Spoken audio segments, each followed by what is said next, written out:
Thank you all for joining today.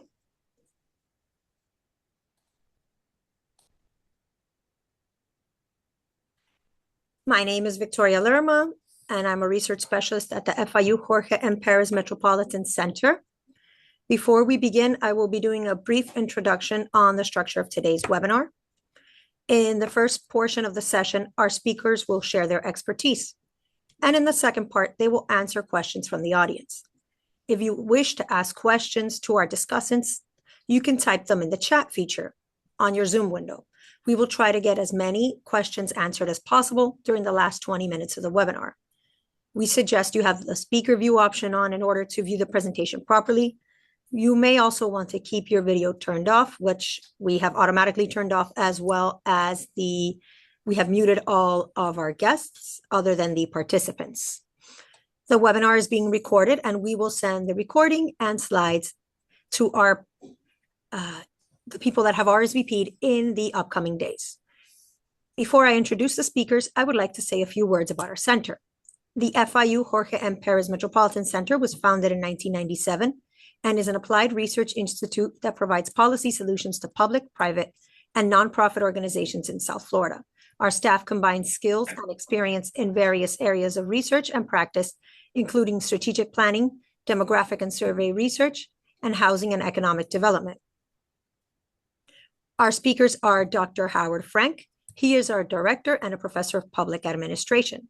His recent work includes strategic planning studies for the city of North Miami Beach, the city of Key Biscayne, and the FIU Herbert Whitehead College of Medicine. He also co-authored Resilient 305 Building Prosperity Collaborative, which centered on the improvement of Miami-Dade's employment ecosystem with an emphasis on the creation of living wage jobs and the expansion of small businesses. Our second speaker is Dr. Maria Ilcheva, our Associate Director of Planning and Operations. She is a subject matter expert in data analytics and behavioral research.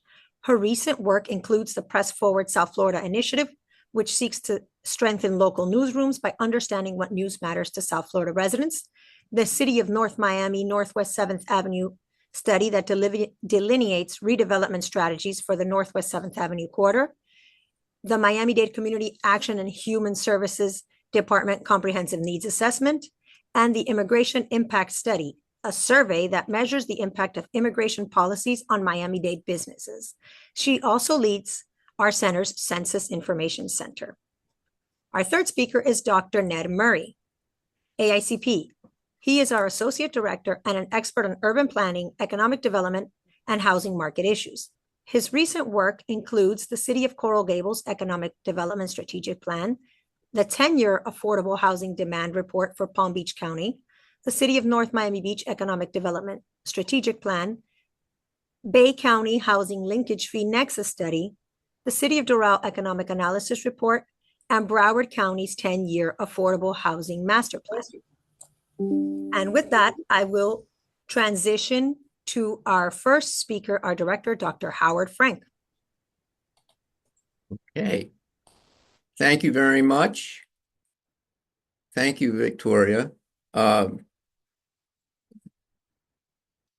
Here is a slide that just reiterates what Victoria said so eloquently. Our three pillars in economic development and housing policy, performance management, evaluation and survey research, and applied economic and demographic research. And we've put those pillars, we deploy those pillars in a number of ways and reports and infographics. So I'd like to think we're nonpartisan and data-driven, evidence-driven. Okay. Let me start by putting out 4 megatrends and paying homage to the bestseller in the 1980s by John Nesbitt, things that I think are driving our environment, and then I'll drill down and give a few more specifics on them. So here are the 4 that I posit. 1, we were going to be having slower growth and higher inflation even before the Liberation Day institution of tariffs. Okay, there are a number of factors that were leading to slower growth and higher costs before the imposition of tariffs. The second, the question, I think, is not whether or not we will have tax cuts. It's when, because we operate in a conservative political economy. And I'm sure as you've been paying attention in the news, we have a tug of war between the governor and the legislature on potential cuts and what shape they should take. The question is not whether they won't happen. They're going to happen. It's what form do they take? Third one is a concept that was originated decades ago, and that's fend for yourself federalism. The day and age when, let's say, local governments or county governments could look to the state, or the state could look to the feds for assistance. Those days are diminishing. Right now, it's every layer of government trying to fend for its own. And last but not least, the people who are in migrating to Florida earn considerably more than I'll call the current residents of the natives. That has potential positives and potential negatives. So those are the four megatrends. So on the growth side, we were lucky. Lucky, I put that in quotes, for 12 years, 13 years, we had unusually low interest rates because of the Great Recession and then COVID. The Fed kept rates, in retrospect, possibly too low for too long. But bottom line is, it's going to be a long time, if ever, before we see 3% mortgage rates again.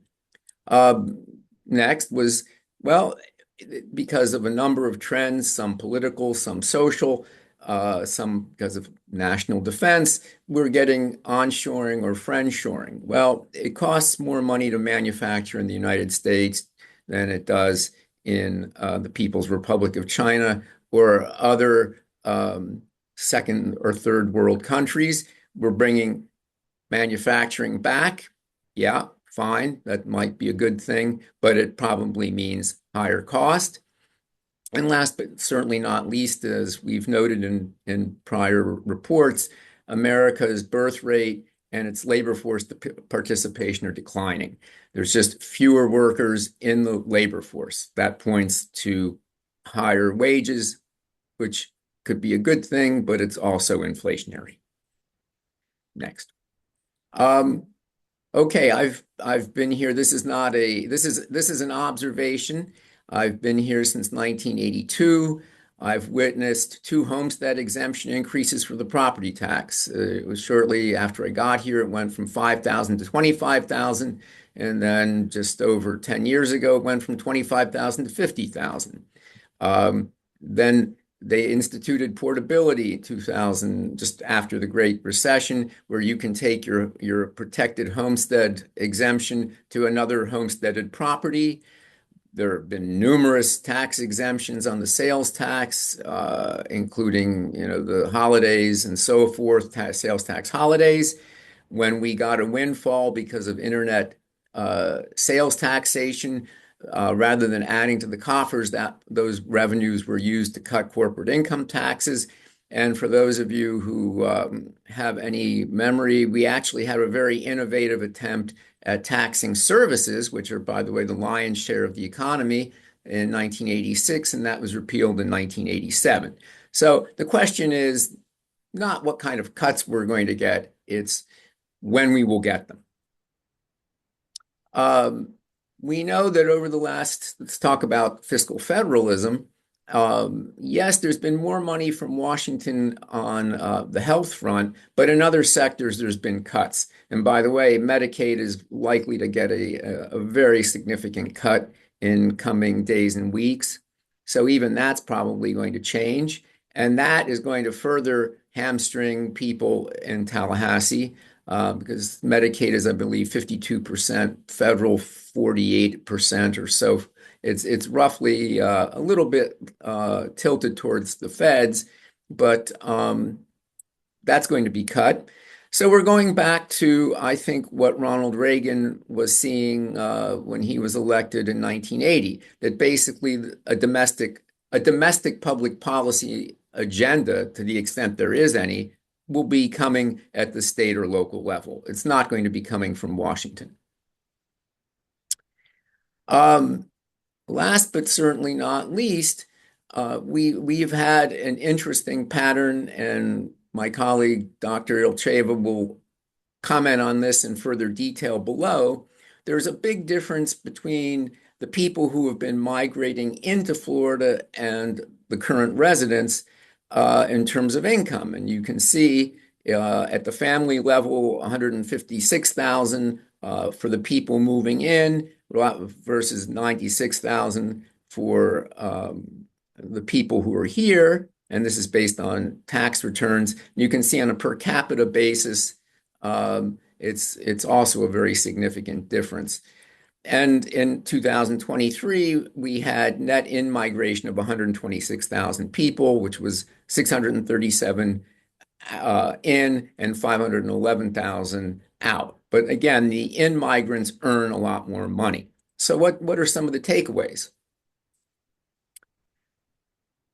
Well, the last time this country ran consistent 4% growth was when Bill Clinton was president. We're probably going to have growth somewhere in the 2% range, and we're struggling to get down to our inflation target of 2%. We're doing better than we were in the immediate aftermath of the pandemic, but it's still a struggle. On a more local basis, yes, you're going to have, I think, either sales tax cuts or property tax cuts, and that will have implications for county and local governments. On other takeaways, well, 2 minutes left. Okay, state and local governments are just not going to be able to look to the higher levels of government for assistance. They're going to have to do their own. And the in-migration, well, it will bolster the economy, but it also makes housing less affordable. Okay. So that means you're probably going to have fiscal stress. And how do you deal with that?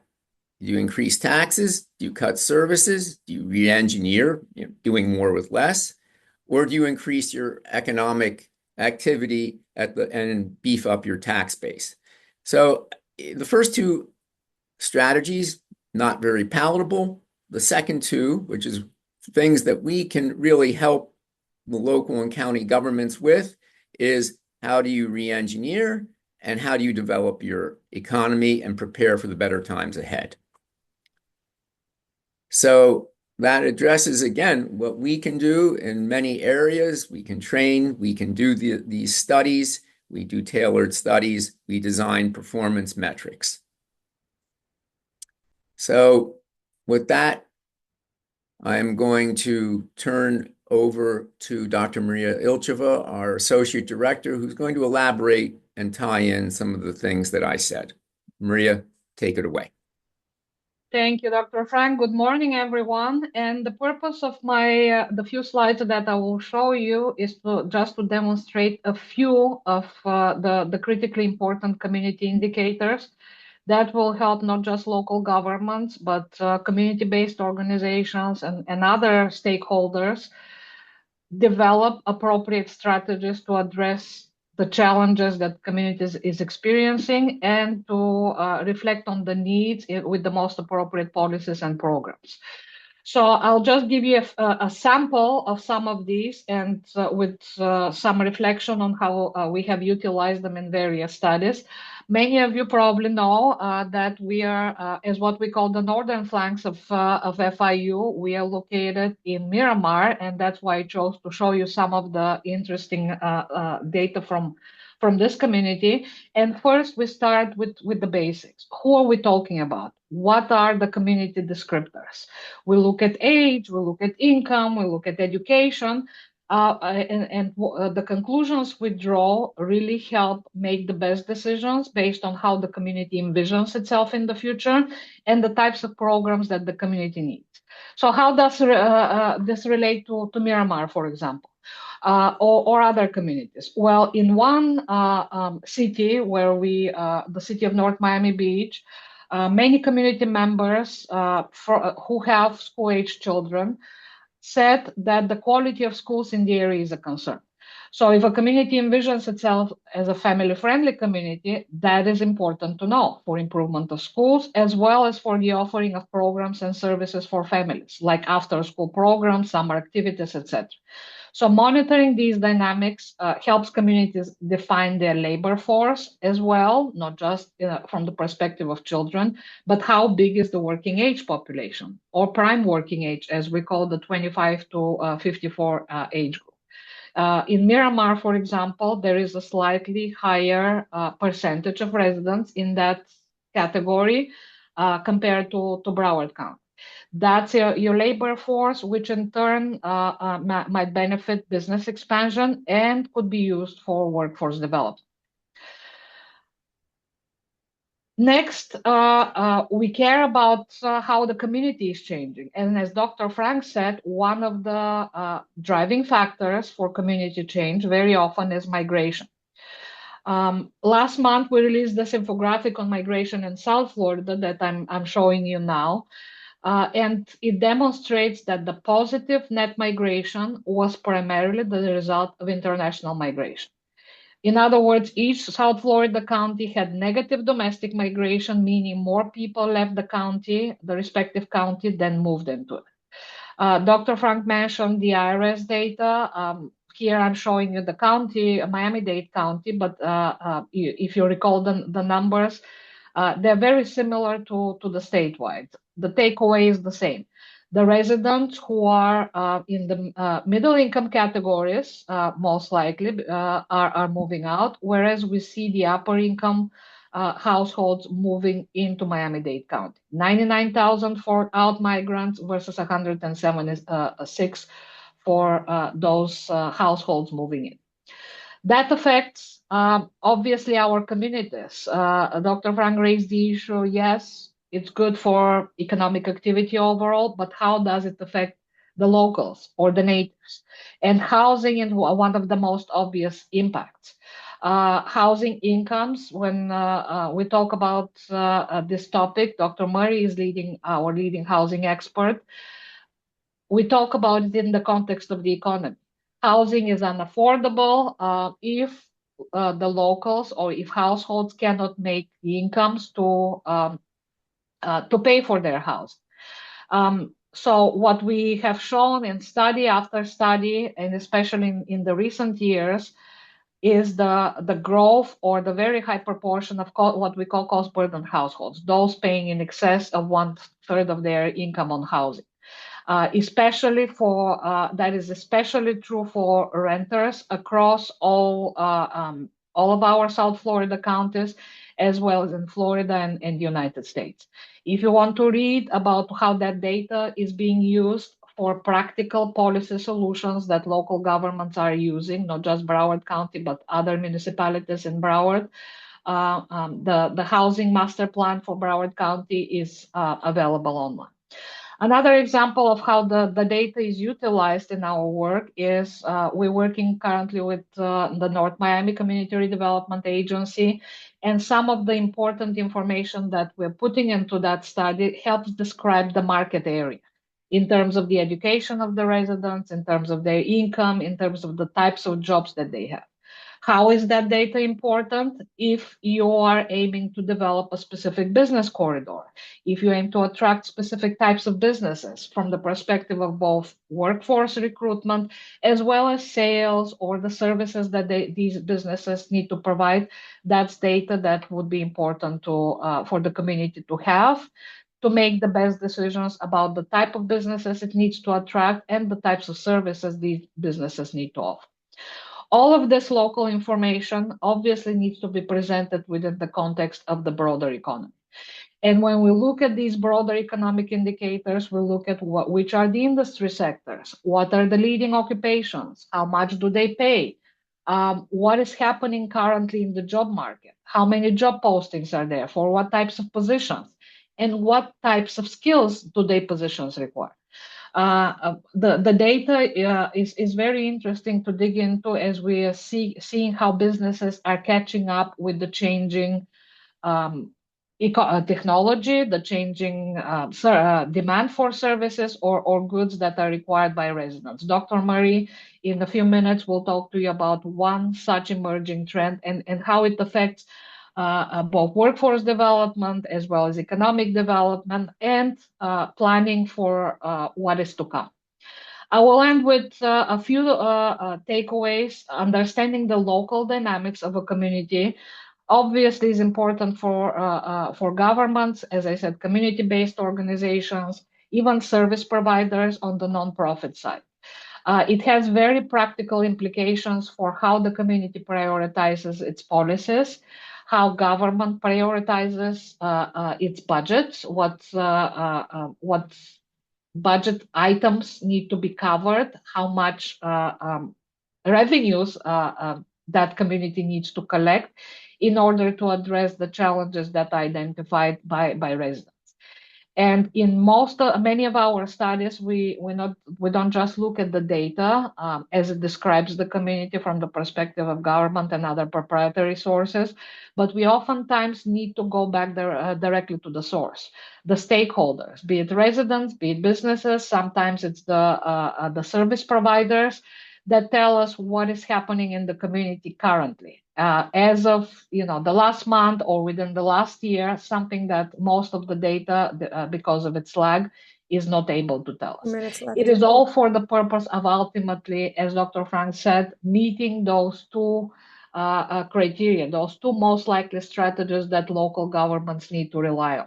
Doing more with less in the context of fiscal conservatism and the kind of barriers to funding that they might be experiencing, whether from the federal or from state agencies and programs, as well as increasing the tax base, understanding who is here, who we want to attract, and how to do it in a way that is not detrimental to the community, but uses the community's assets in the most advantageous ways, both from a competitive advantage perspective within the local economy, as well as in a more global or national sense, will ultimately serve the community strategically, help it develop economically, and make sure that the local residents are also benefiting from the changes that are occurring.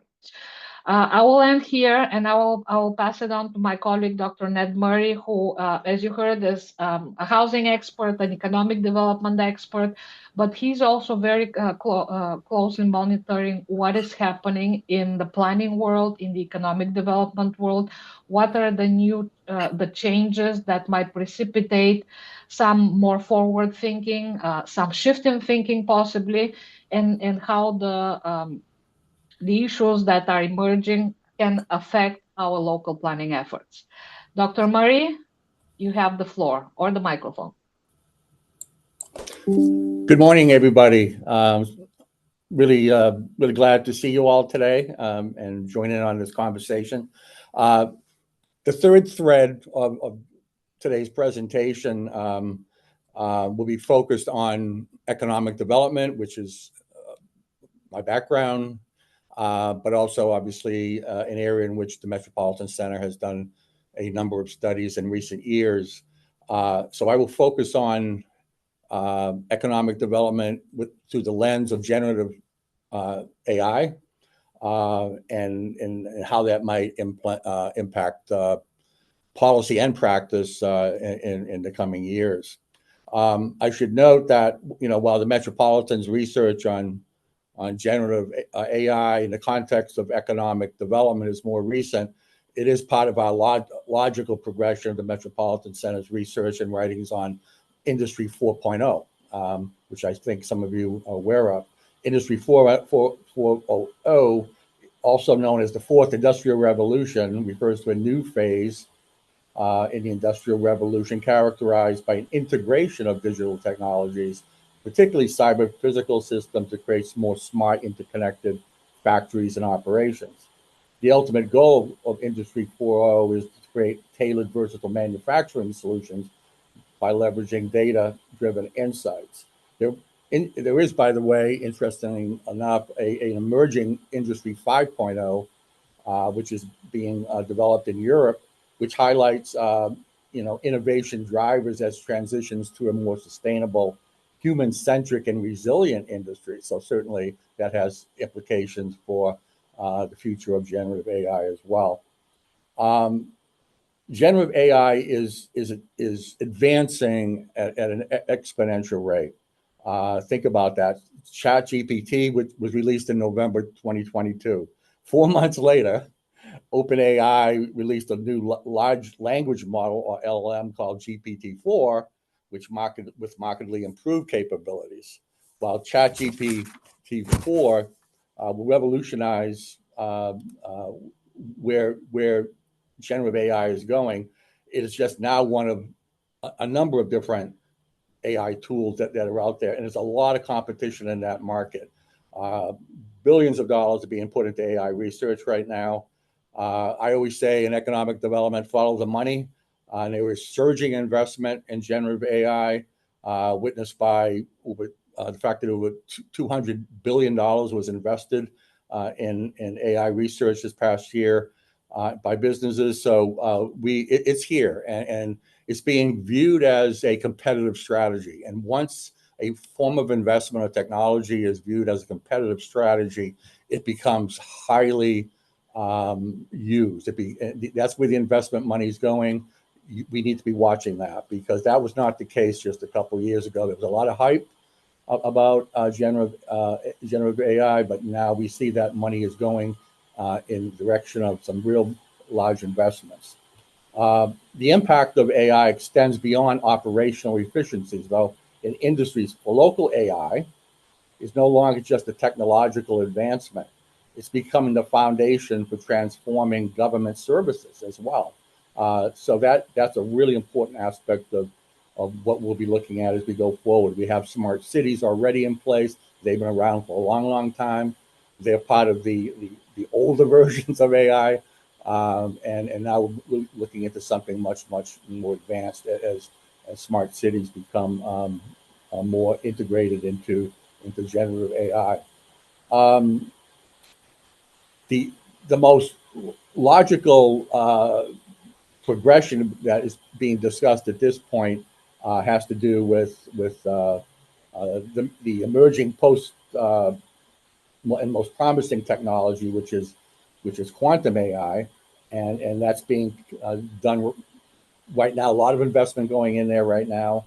In fact, UNESCO just recently declared the International Year of Quantum Science and Technology, and both Google and Microsoft followed through on that as well. So we're seeing real rapid advancements, not only in generative AI, but where it's all going and linking into other forms of technological and digital advancements like quantum computing. Next slide. The MC has been studying what we've termed generative AI economic development demand factors.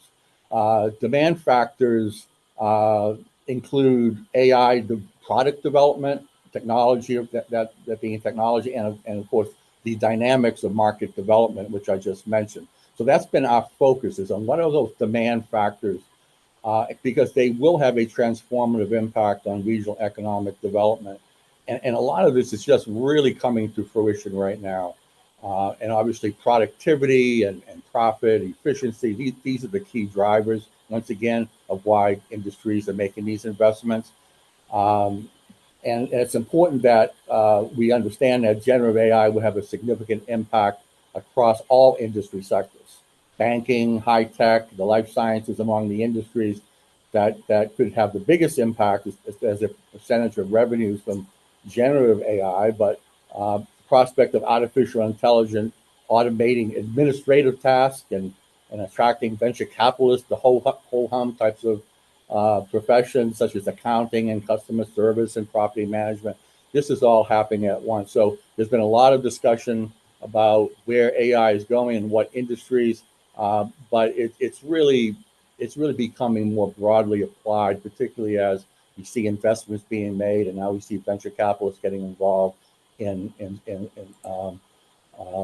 AI as well at a more basic level. AI will impact jobs in three ways. One of the most visible, of course, is that it will create automation and basically eliminate jobs, professional tasks that require low levels of expertise or judgment. However, Gen AI may also augment, and you hear that term a lot, augmentation when it comes to AI, or which is another term for transforming other roles, so they can assist professionals by enhancing their capabilities, making them more effective or efficient, rather than replacing them.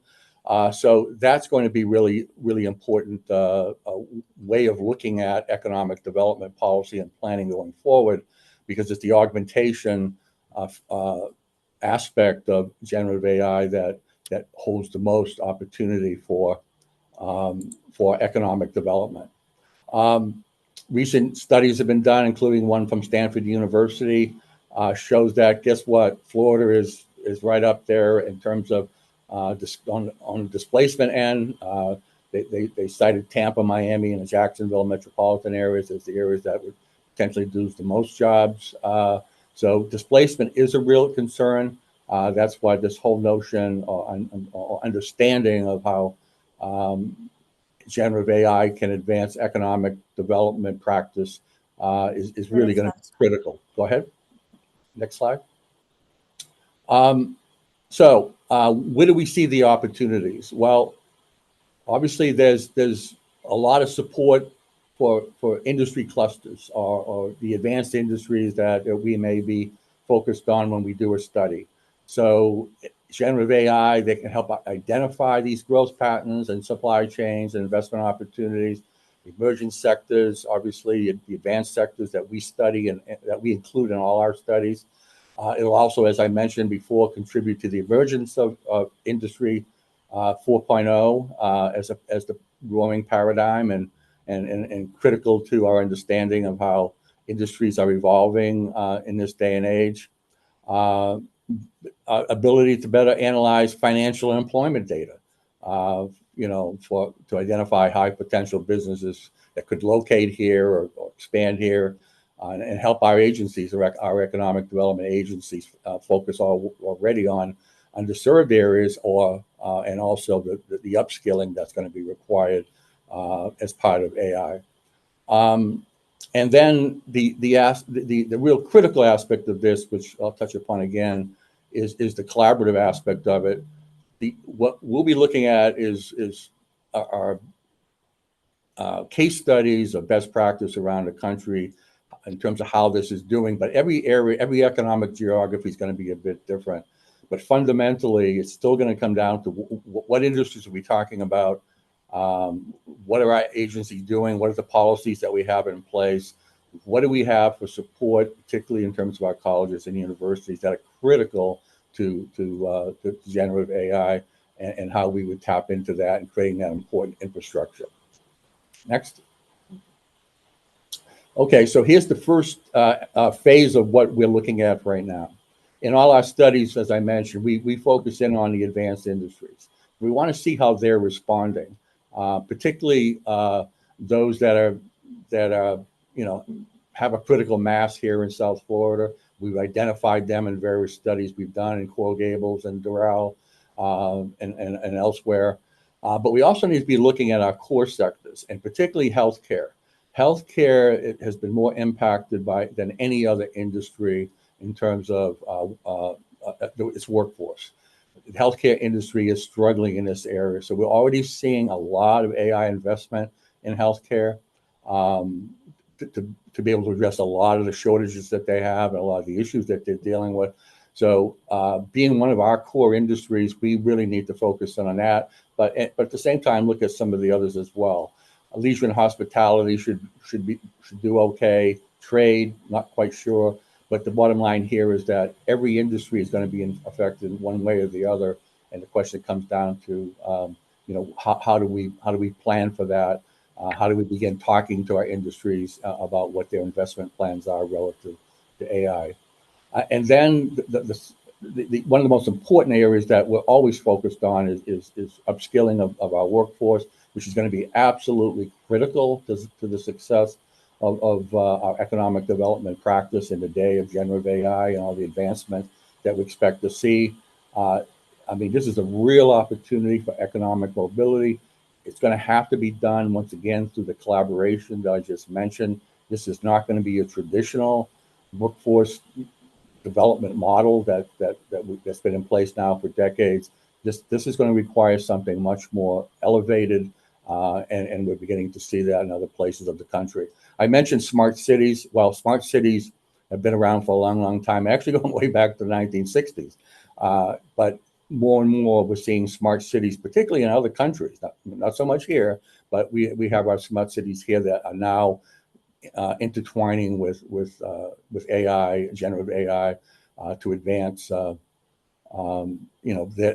work that they're doing, particularly in the area of economic development, because that's a gap right now. We work with the city of Coral Gables. Their smart city is one of the best in the country, but even there, as we worked in parallel with them, when we did our strategic plan, we found that was an area of improvement. So we'll begin to see that, because government's role is going to be a lot more required, but also a lot more elevated. So smart cities, intelligent cities of the future are going to have to be a lot more involved in terms of economic development, policy, and planning. Last slide. Well, I had to include a couple photos there for our Savant fans in the audience. I don't know if it's going to get quite to that level, but who knows, right? So when we begin looking at what can be done at this point, because I think we're asked a lot in terms of what our economic development strategic planning needs to focus on relative to the advancements in generative AI. Well, we see four key elements to that. The first one is the one we've already discussed, is the exposure, the exposure of our various industries to Gen AI innovation, and specifically the occupations. And we need to define that by economic geography. That's going to be really, really important. How AI-driven can support local businesses and SMEs. One of the areas where I think, and we're seeing it in other parts of the country, is that small businesses, and of course we are a geography of small businesses here in South Florida, can probably benefit the most, but they're also going to be in most need of help, most need of support when it comes to adopting this type of technology. So real important there to keep our small businesses in business, but also allow them to grow. The third one here is really, really important, and that is the strategic planning and policy intervention that's going to be required.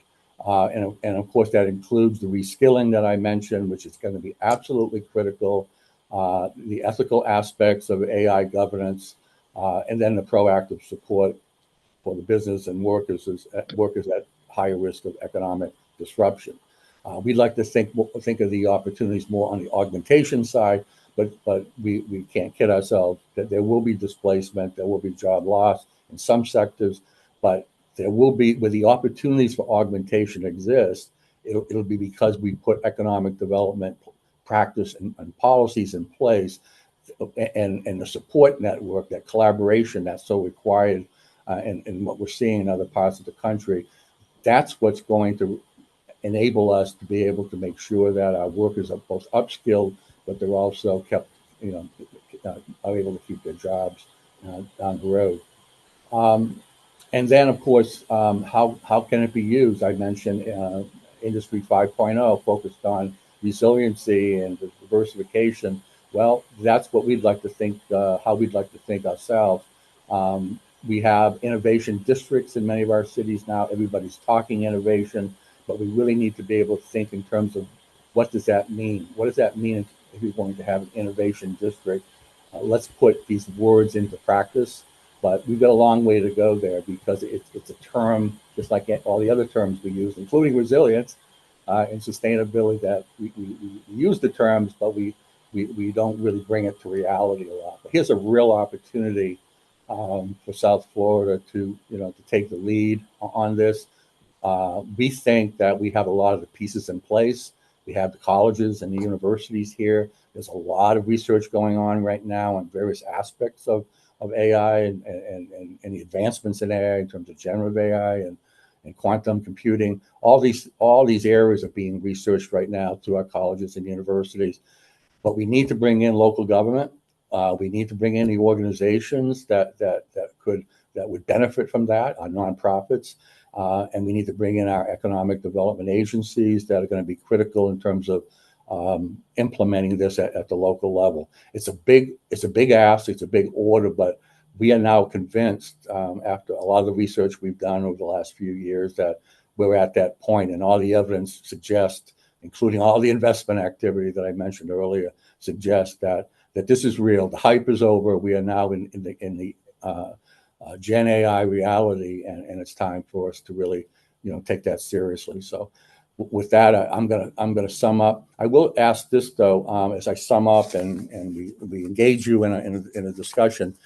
We've given you a lot today. We kind of focused on these areas because we thought these were the three areas where, in terms of all the disruptions that we're dealing with right now, that we thought were really critical. Not only in terms of considering them in terms of your policies and your planning, but also in terms of the opportunities that are in place for us, notwithstanding all the other issues that we're dealing with.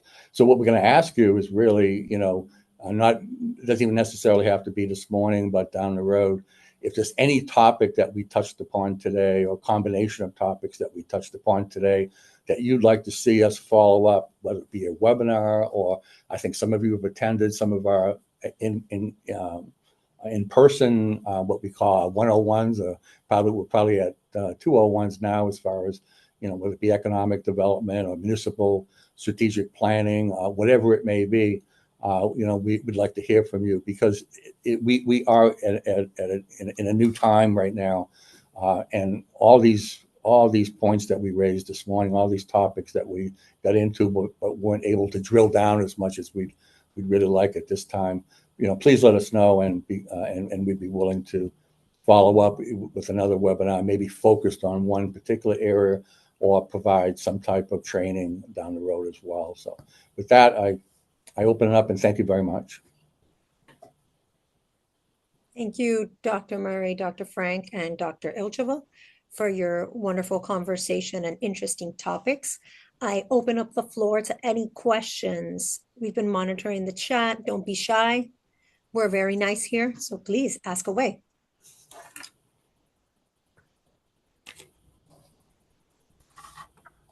And I think we can also unmute if somebody wants to voice the question live instead of typing it.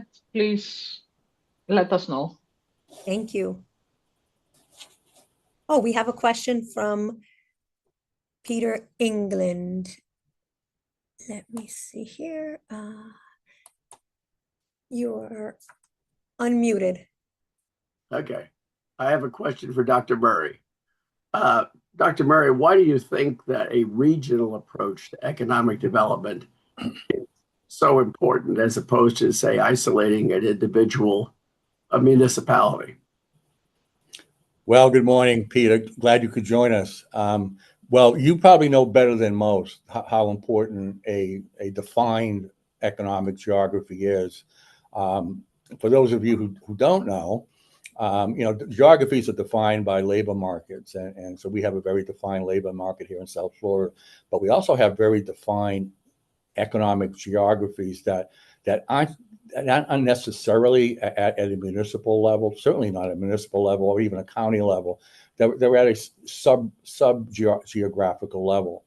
And I know where you work, Peter, where you operate from with the Economic Development Council of South Dade, that's a defined geography with very clear economic assets, and a lot of those pieces in place that I talked about earlier in terms of what would be required in terms of the collaboration and support in this Gen AI economy that we're moving into. So it certainly doesn't play out at the municipal level. Municipalities should be looking at this within that larger context. There's certainly things they need to be doing in terms of their own government, and we can speak to that. We just finished a municipal strategic plan for the city of North Miami Beach. And boy, were they in need of it. And there's been others that we've worked with. Sometimes we have cities that have done economic development plans in concert with municipal strategic plans. Really smart way to go about it. But ultimately, if we're talking about Gen AI, policy and practice, we need to really think through what we're talking about in terms of a very defined economic geography that typically transcends any municipal boundary. Thank you. You're welcome. Thank you, Peter England. We have a question from Bambi McKibbins, I believe, or actually it's a comment. Bambi is interested in learning how FIU can assist a municipality in the strategic planning process. Bambi is with the town of Lake Park. I guess if any of our experts want to chime in. No, I'll handle it. You know, we don't have off the shelf solutions. We tailor things. So the best thing would be to reach out to me. I'm generally on the point when it comes to that, and it would be you and I and others from Lake Park, and we discuss your needs and we tailor a plan accordingly. So, you know, we listen to our customers. So, I think Victoria, could you just post? I know you have the slides out, but maybe you could send Bambi my email, and we will do a follow-up email with Bambi with your contact information. right. Okay. I should add to that, Howard, that there's never been a more important time to be either doing a strategic plan or updating your strategic plan, strictly for the reasons that Dr. Frank mentioned earlier. These are tough times. Everyone's dealing with budgetary issues, revenue issues. You really need to be able to prioritize this in a strategic plan if you're thinking down the road, which most local governments are, in terms of their budgets and capital improvements, all these things. So if you haven't updated your strategic plan, you should. If you don't have one, you better think of getting one. Thank you. Do we have any other questions or comments from our attendees? Oh, I'm seeing one from Patrick Villalonga. Is there any appetite or argument for simplifying the tax structure while attempting to maintain revenue levels? For example, eliminating property taxes while increasing the sales tax rate and or expanding what the sales tax is applied to. I'll take that one. Frank?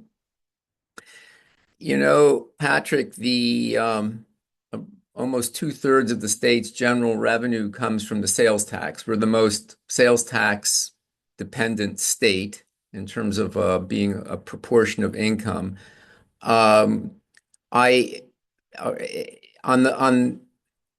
We had a very noble experiment in 1986 under a Republican governor.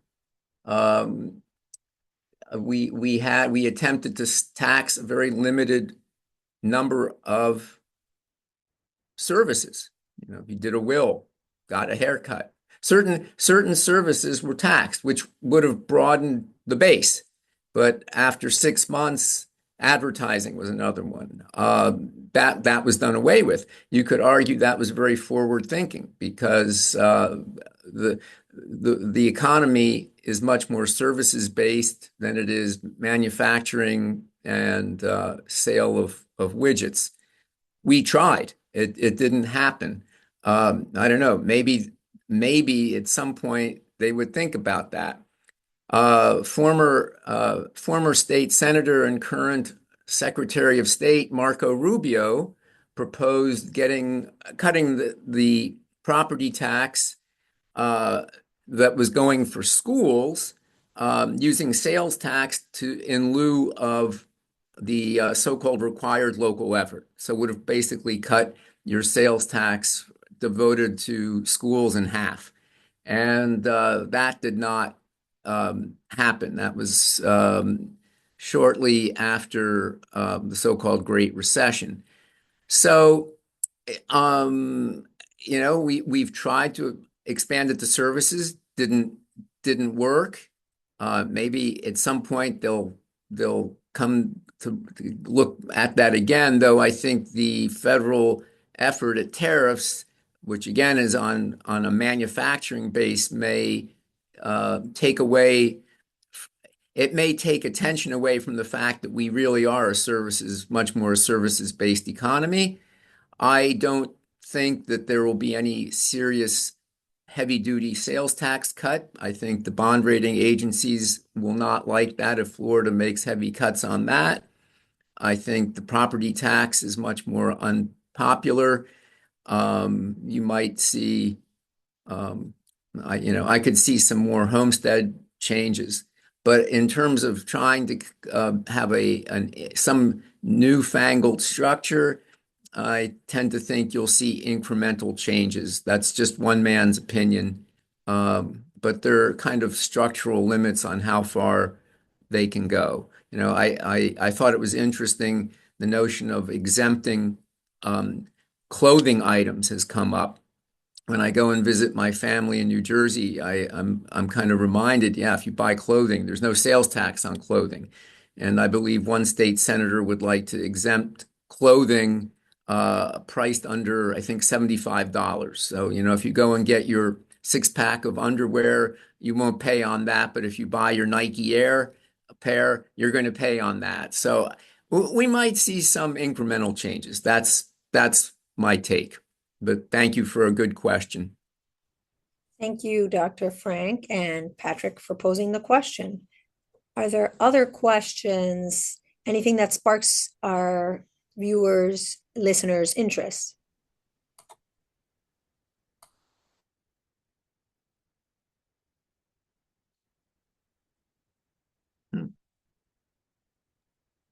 You can always reach out to us at the later point. Again, if there is something very specific to your community, your city, your work that you want to discuss with us one-on-one or as a small group, please send us an email, contact us, visit our website, find us on social media, and we will respond accordingly.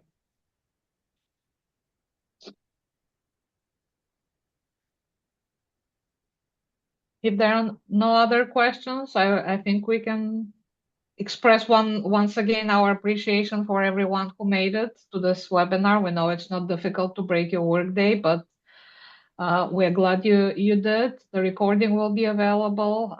We will be sending it to you as a follow-up, as well as the PowerPoint slides, which you'll also be able to peruse. And again, they have our contact information. My colleague Gabi is posting it here in the chat. So save our email addresses, and we look forward to hearing from you. Dr. Frank, official closing words? I don't even think we need a motion to adjourn. I will just say thank you very much for taking the time from your busy days for being with us. And yes, reach out. As Dr. Murray said, if you have any ideas or questions, we're here to help you and to provide assistance where we can. And we'd like to hear what you think about the issues of the day are, because the center's business is in large part trying to deal with the issues of the day. So thank you for being with us, and there being no further business at hand, we will say adios.